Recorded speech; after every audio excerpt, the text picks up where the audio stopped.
Yo, what's good with you? Happy New Year, and back in black with another enlisted video. If you guys are new to the channel and you love shooting games just like me, make sure you aim for that like button and shoot that subscribe button as well. It'll help you find better teammates and it'll improve your skill-based matchmaking, because as you know, time goes on and on, they're getting stricter and stricter with their SBMM. So subscribing to my channel will definitely help you with that. But anywho's, kicking off the new year, what I have for you guys today is a list, if you will, of things that I would like to see implemented into Enlisted in this upcoming year, or I guess the ongoing year, depending on whenever however you like to phrase it, for lack of better words. But neither here nor there. Basically, I'm just going to be composing a list. A lot of this is going to be off the top of my head, but I feel that this is stuff that is very important to the game, or at the very least will help the game become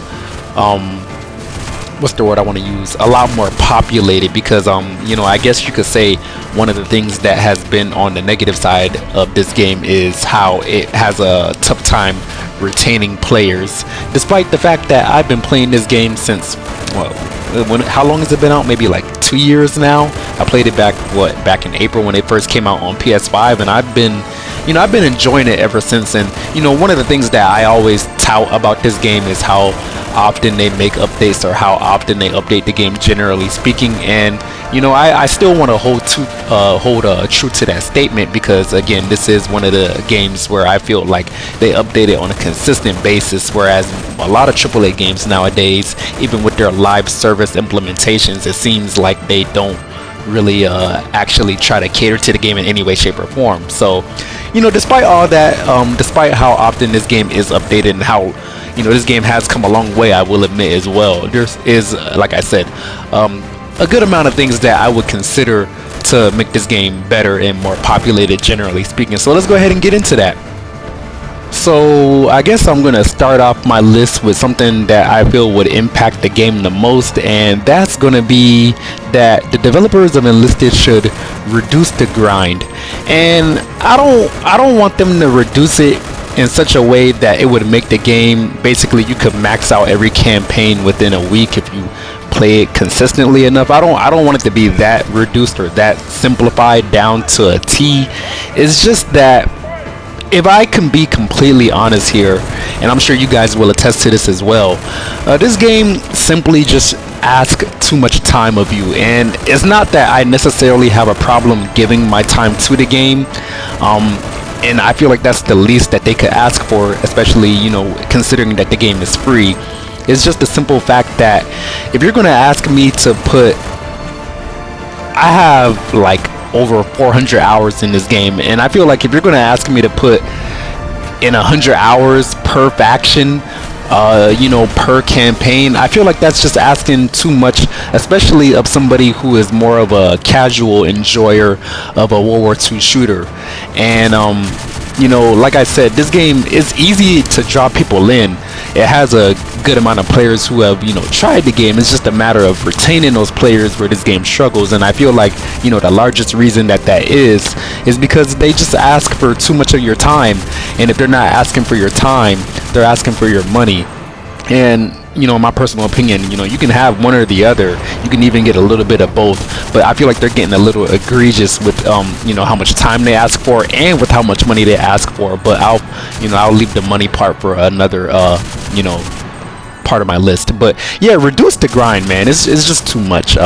People don't have that time to put all those hours into both factions on one campaign, and then especially if you guys are continuously adding more, just too much going on.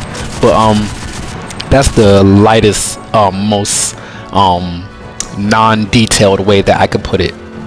The next thing that I would like to see in my list, and I'm sure a lot of you guys will agree with this change as well, is that I would like to see some campaign consolidation, actually implemented into the game. compressing it down into a smaller amount of campaigns. And the reason being, and I don't want this to come off the wrong way, I appreciate that the game is, you know, exploring all these aspects of World War II, from the Russian side to Stalingrad. I guess I should say they're heavily exploring the Russian side, because we have Moscow and we have Stalingrad, and I'm sure they'll probably add a winter. They might even add a winter war campaign. You never know. But neither here nor there. I appreciate that this game bounces all around the globe when it comes to, you know, addressing all the neato parts of World War II, especially parts that we don't even get to experience that much in games.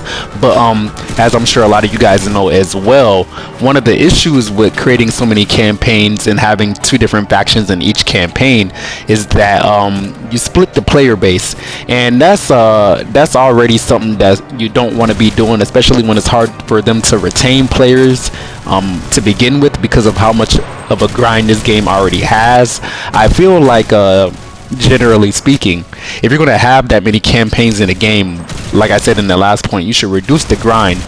But conversely, what you could also do is you could consolidate some of the campaigns together. What I would recommend, excuse me, is dividing it by maybe, you know, theater of war. So maybe you could have Eastern Europe, and then maybe you could have a bunch of Western European campaigns, and then you could have the Africa or maybe like Africa slash Asia campaign. And then that way you will basically pull a lot more players together. And again, that would just make the games actually fill up, because another issue that I have with this game, and I'm sure you guys will attest to this, is that more often than not, when I get into a game, it's not filled to the brim with players. Rarely am I ever playing an actual 10-on-10 match. It'll usually be like, at the most, maybe like 7-on-7 or 8-on-8. Occasionally I'll get a full game, but you know, especially in the lower populated campaigns, like I was having a hard time finding games on Moscow the other day, and when I did get a game, we only had like 4 or 5 players on our team, whereas another team will have a full stack, which doesn't make any sense. So again, if you pull the players together by condensing the campaigns down into the theater of war instead of like the actual battle, I think you would actually, you know, fill up a lot more games and make the game more fun overall by actually knowing that you're not going against the bots the entire time, which I know the game is composed of bots, but you know, nobody wants to do that all the time. Next on my list, and I'm going to group these two things together because I feel they kind of, you know, fall into the same category, is that one, I would like to see cross progression added to the game. And I know I've harped on this point over, you know, a multitude of videos that I have made over the, you know, past last year, but I'm going to keep doing it this year in 2023 because it is something that I really want to see, and I'm sure a lot of you guys want to see it as well. But yeah, man, I don't really like being locked onto playing on PS5 since I've recently got a PC, last year, 2 years ago at this point in October. I would like to be able to switch over and you know, enjoy the benefits of getting more frames, or if I have friends that are on PS5, I would like to be able to, you know, go back on the PS5 for a more casual experience. Either way, I think having the option to choose whether you want to you know, take your all that progression that you have made, because this game emphasizes progression so much and there's so much of it to be had. Why can't we swap that over from console to console? You know what I'm saying? Like, every other game is doing it. Not every other game, but most games are doing it now in this day and age. I don't see why Enlisted isn't doing the same thing. Next point I would like to harp on, this is on the same topic, but I would like to see some VoIP introduced on console. I understand if somebody joins your party, you can talk to them, but like, this is coming from somebody who plays solo most of the time. I would like the ability to be able to lead / communicate with my team, or, you know, just little things like if I call in an artillery strike, I would like to be able to tell my team, hey guys, maybe now is a good time, you should push, instead of just, you know, hoping and that my team is aware enough to know when they should or should not be doing something, or just how to play the game in general. Maybe if I could give them some guidance or direction, considering the fact that I'm a marshal, I would like to be able to use my expertise, you know, that are being displayed in this game, not only to kill people but to be able to lead and direct my team to victory.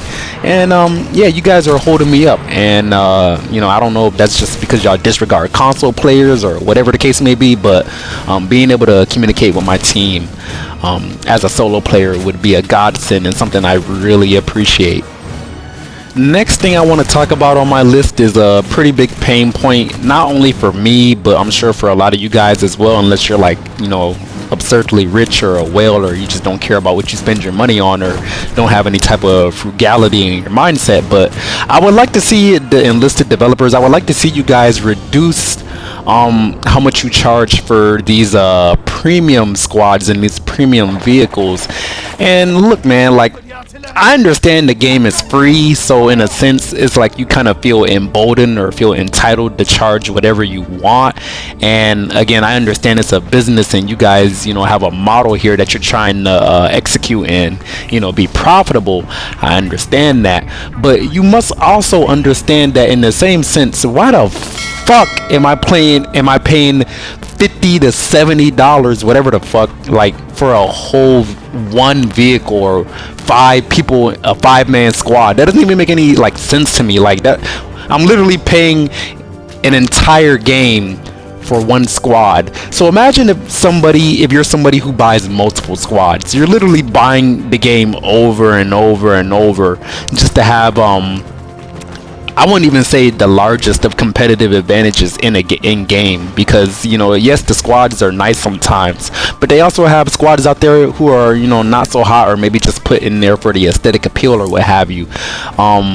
So, you know, sometimes you're not even really paying for an advantage, especially if it comes down to just somebody not having good gun skill, but having a 75 round machine gun because they paid an extra $50 or $30. And yeah, I understand they also have sales very often as well, but I think that's just them trying to put a band-aid on a gunshot wound, pun intended, double entendre for lack of better words. But you know what I'm saying, like, nobody needs to be paying for a game just to, you know, get a premium squad. That doesn't even make any sense. Like, if you guys were charging $5, $10, $15, then maybe I could understand.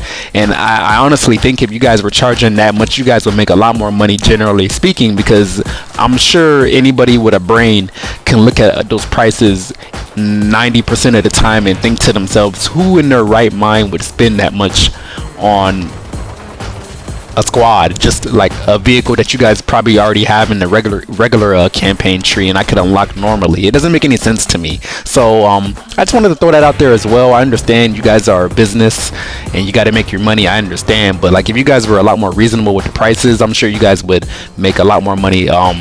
Generally speaking, I would buy more stuff for sure. So just let me know down in the comment section how you guys feel about that.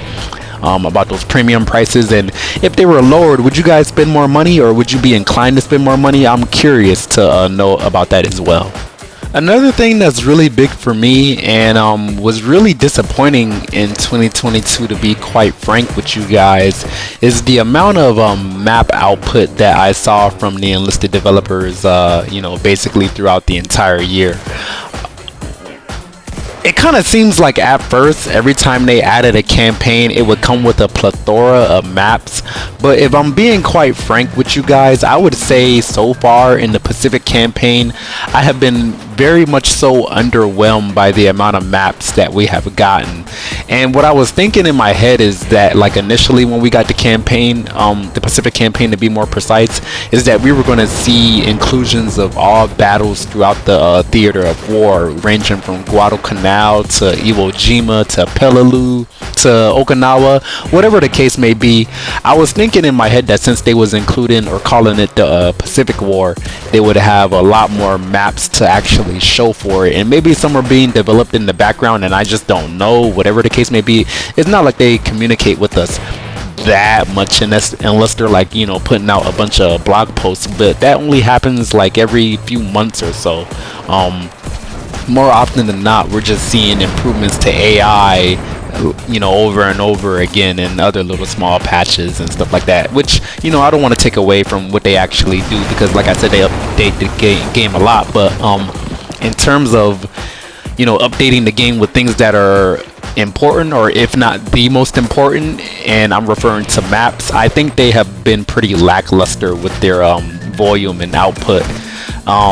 So yeah, what I would like to see in 2023 is more focus and emphasis on map production. I don't know how hard that is for them, but considering how often they update the game, generally speaking, I do not understand, or maybe I just feel in my personal self that there should be more focus on map volume, because that's kind of what makes your game, if the amount of guns and the amount of maps. Because I think one of the things that I enjoy about this game very much so is the amount of variety that you can experience, just playing throughout all the different theaters of World War II. And there's so many battles and maps that I would like to see, or I just feel like they haven't touched on, that would incorporate a lot more variety into the visual appeal or aesthetic of the game, what we're playing.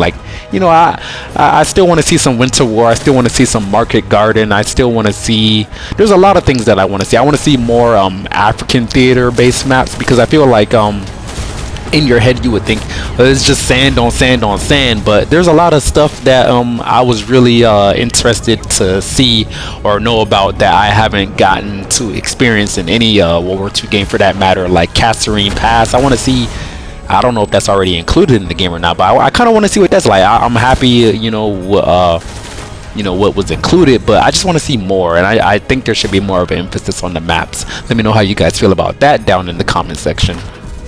The last thing that I would like to see as a really big focus in 2023 for the game Enlisted, and I'm gonna shout out Enlightened Enlisted on this one, because I more or less got the idea from him for this little thing. But what I would like to see is a really big improvement or emphasis on the behavior and mechanics of the AI in this game. Enlisted is unique in a sense that they actually give you AI to work around with and play with, whereas a lot of shooter games do not do such a thing. But I'm sure you guys will agree that more often than not, the AI, they kind of just end up playing like a bunch of dumbasses, for lack of better words, because they just recently got the ability to build structures themselves, which mostly just boils down to them building rally points, which I saw a lot when they first introduced the update, that they could actually build structures. But within the weeks following the update, I've actually seen them build less and less, and I don't know if it's just something they reverted on or whatever the case may be. But since they actually have AI in this game, when I first seen it initially, I thought it was going to give me a sense of playing Brothers in Arms, which is a game that I really wish they would remaster or bring back, but that's another story for another video. My point being is that it's very unique of them to incorporate AI in such a way, but I feel like it's not really being realized as to its full potential, or as much as it should be, because of the way that the AI act for the most part.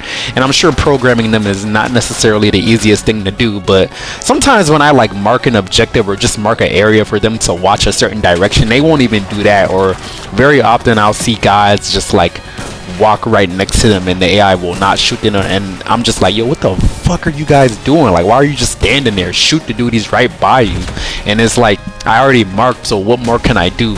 So I would like to see maybe a more fleshed out command system where you could give them more particular commands, like watch this direction, or suppressing fire, or covering fire, or maybe you could tell the medics in your squad to actually heal teammates. I'm sure that's stuff that they're working on, maybe in the future or whatever the case may be. But as it stands now, the AI, they've been getting better from what they used to be. They used to be super annoying to where they could auto aim you across the map. Now it's just this really big gap between them being completely useless and them being overpowered.